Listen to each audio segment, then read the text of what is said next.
ओम साईराम मित्रांनो, मी Akhilesh Thombare bachelor of pharmacy degree complete करून करत आहेत ॲग्रो बिझनेस. मित्रांनो, आज जरा हाताला दुखापत झाली होती म्हणून डॉगचे वजनदार पातीला आपल्याला केनलमध्ये घेऊन जाणं शक्य नव्हतं. म्हणून केलं काय, मारली ट्रॅक्टरला किल्ली करत जात आहे आपण आपल्या केनलमध्ये. मित्रांनो, आजच्या व्हिडिओमध्ये आपण अडल्ट डॉग्सला मल्टीविटामिन्स काय काय लागणार आहे, कसे लागणार आहे, ते कसे वापरायचे सांगणार आहे.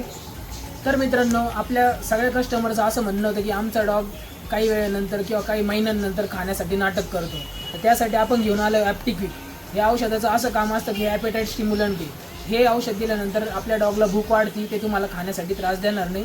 हे औषध तुम्ही ज्यावेळेस त्याला फिडिंग करणार आहे त्याच्या अर्धा तास आधी द्यायचं आहे. 5 ml सकाळी, 5 ml संध्याकाळी. तुम्हाला याचा नक्कीच चांगला रिझल्ट येईल. त्यानंतर हे आहे विंकेलपी. विंकेलपी हे औषध आहे कॅल्शियमसाठी. हे आपल्या डॉगचं बोन साईज, हेड साईज वाढवतं. त्यामध्येच दुसरं आपल्याकडं कंपनीचं आहे ड्रूल्स कंपनीचं कॅल्शियमचं, याचाही सेम रिझल्ट आहे विंकल्पी सारखा.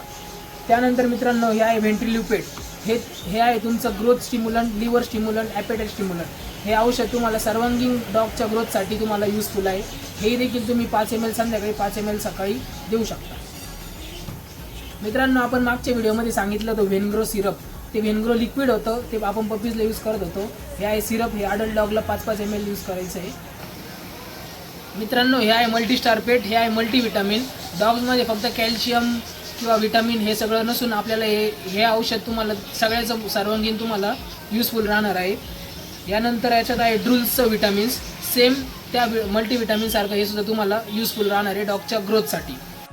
तर मित्रांनो, ही होती अडल्ट डॉगच्या सप्लिमेंटची माहिती. तुम्हाला काही माहिती हवी असल्यास मला मेसेज करा, मी त्यावरती व्हिडिओ बनवेल. आजसाठी एवढंच. भेटूया उद्याच्या व्लॉगमध्ये. धन्यवाद.